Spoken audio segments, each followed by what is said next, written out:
To the Point with Michael Williams.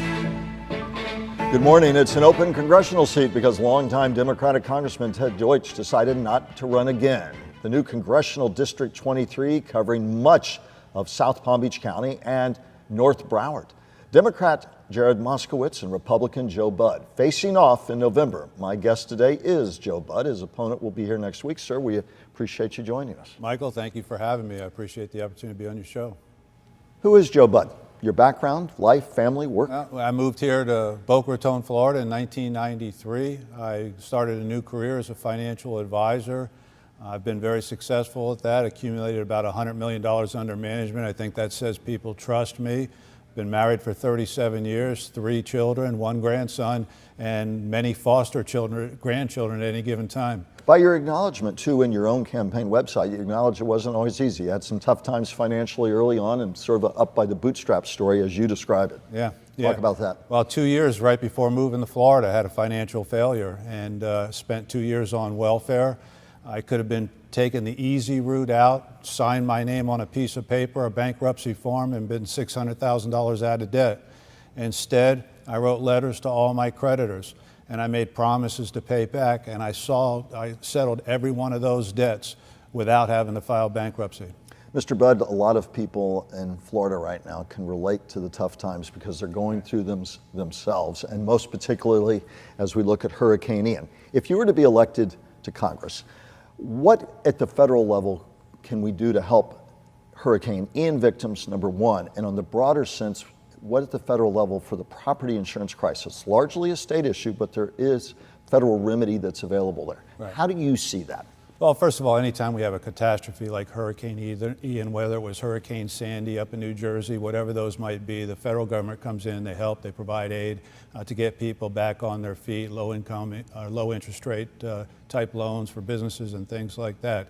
As far as a fund nationally, certainly the Florida insurance market was already hurting before Hurricane Ian, and we need to form some type of equivalents to like national flood insurance, where maybe we pull in Tornado Alley, maybe we pull in windstorm areas, earthquake areas, flooding areas, and combine those all into one type of catastrophic type insurance that can run similar to the flood insurance program. Is that a commitment of yours that if you're elected that that'll be a key focus? Because as we all know, the headlines are there and the hurt, but it tends to drift away and we all move on to the next thing. Right. You got the Ian aftermath's going to go on for a long time, and the larger property insurance crisis that all Floridians are feeling. Again, largely a state issue, but not exclusively so. Well, there's a component in here of a lobbyist nature, okay? Go back to Hurricane Sandy. My opponent was involved in that, acted as a lobbyist, earning millions of dollars on Hurricane Sandy.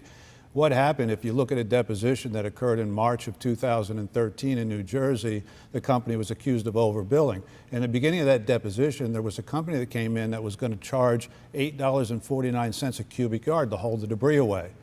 The company that won the bid charged $21.25 a cubic yard. It's 2.5 times. That's $60 million. That was a $100 million contract. That's $60 million of lobbyist money built in there. We will give Mr. Moskowitz due chance to respond to your critique and criticism next week, and I do want to emphasize that. Speaking of your opponent, I'd asked his campaign, they said we will not debate, and they said the reason they would not, it later bubbled up in a Sun Sentinel headline, is a South Florida congressional nominee, a QAnon-supporting election denier who thinks Trump won in 2020. Mr. Moskowitz, when asked why he wouldn't debate, essentially said that for those concerns and reasons, he would not debate you. He said he was not interested in debating you on those terms, that you, as he alleged, election denier who believes in this satanic cult conspiracy about QAnon. Right. Do you agree that the 2020 election was won by Joe Biden? It was won by Joe Biden. I won't use the word stolen.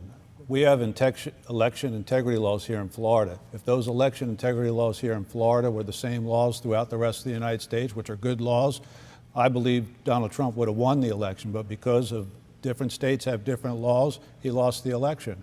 But you do not think it was stolen? No, but I think at the end of the day, which happens over and over and over again, the Democrats outsmarted the Republicans. And what about this QAnon allegation? Well, that's just crazy talk. That's hogwash. I don't believe in any conspiracy theories or anything like that. What about the fact that, and we'll ask him why when I have him next week, he said he won't debate you. What about that? Your response? Well, he should debate. The people should have the opportunity to hear both of us speak our ideas, compare those ideas. But the real reasons why he won't debate me is one of the things that I just already brought up to you, that he's made millions of dollars on hurricanes acting as a lobbyist.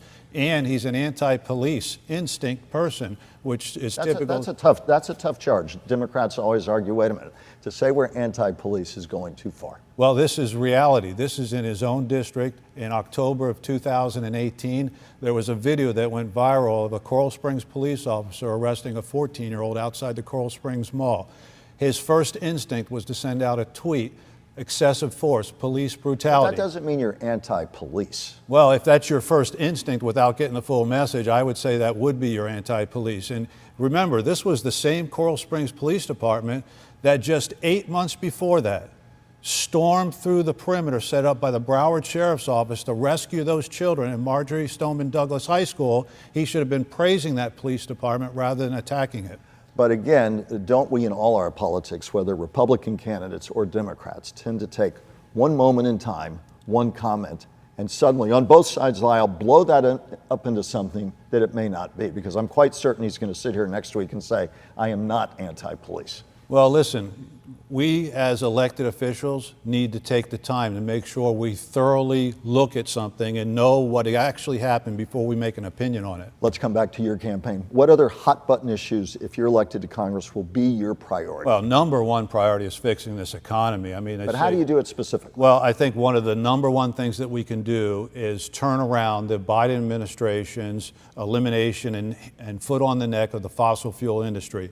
Energy independence is the number one thing.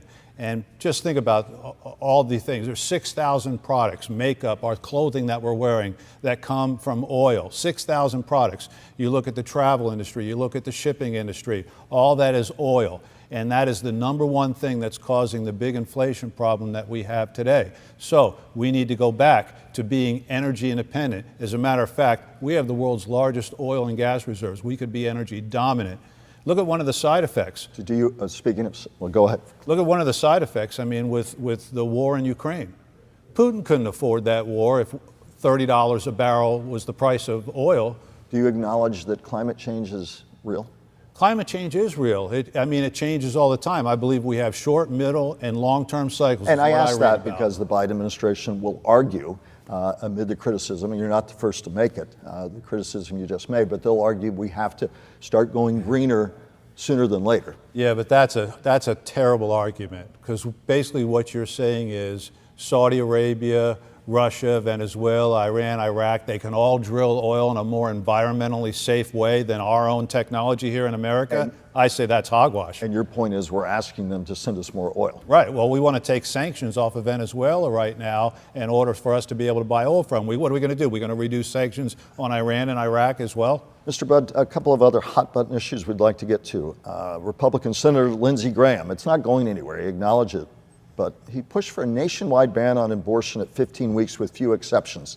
If that was ever to come up while you're in Congress, what is your sense of that? What is your view on abortion? What's your sense on a nationwide ban? I am personally pro-life. However, I've been endorsed by the Florida Family Action Council. I've been endorsed by the Christian Coalition.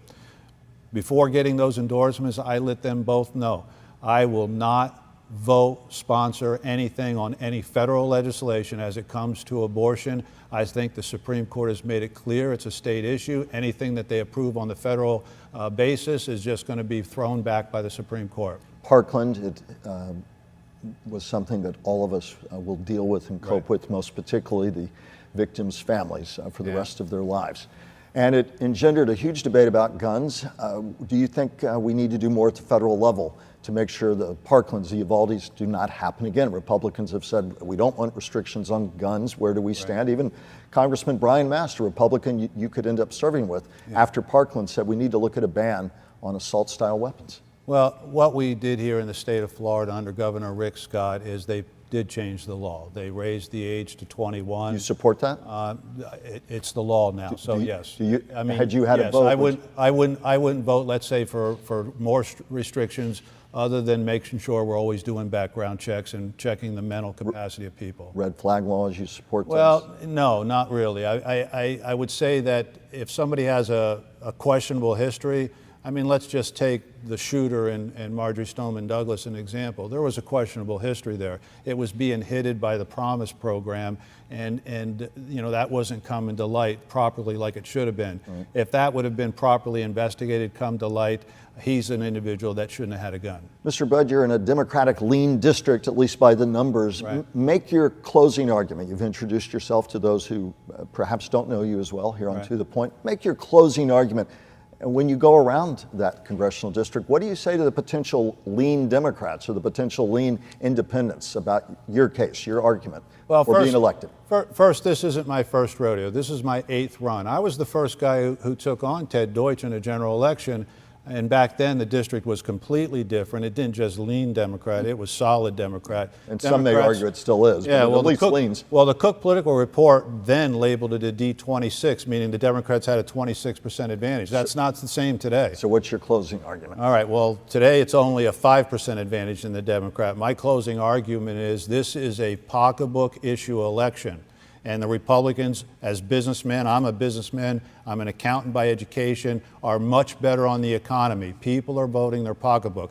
We have record high gas prices, record high medical costs, record high grocery bills, and at the end of the day, I am doing very well. We've knocked on 35,000 doors in lower middle income neighborhoods. They're looking for relief. This is a pocketbook election. The old adage, are you better off today than you were 4 years ago? It's shortened. Are you better off today than you were 2 years ago? And you talked about oil, but very briefly, some argue those issues are bigger than any one congressperson or one administration, that you can't wave a magic wand and make high grocery prices go away or inflation or affordable housing issues. That's right. That stuff takes time. That's a change of policy that needs to occur, though. All right. Joe Budd, thank you for the introduction to our audience. Congressional District 23, the Republican, and we will have your opponent on next week. But we thank you for spending a few minutes with us today. Michael, thank you so much. I'm glad to be here. If you want more information on my campaign, you can go to votejoebud.net. Thank you very much. Thank you for your time, sir. And another special session coming to Tallahassee to again try to solve the property insurance crisis. You heard Mr. Budd speak about that. We'll talk about it at the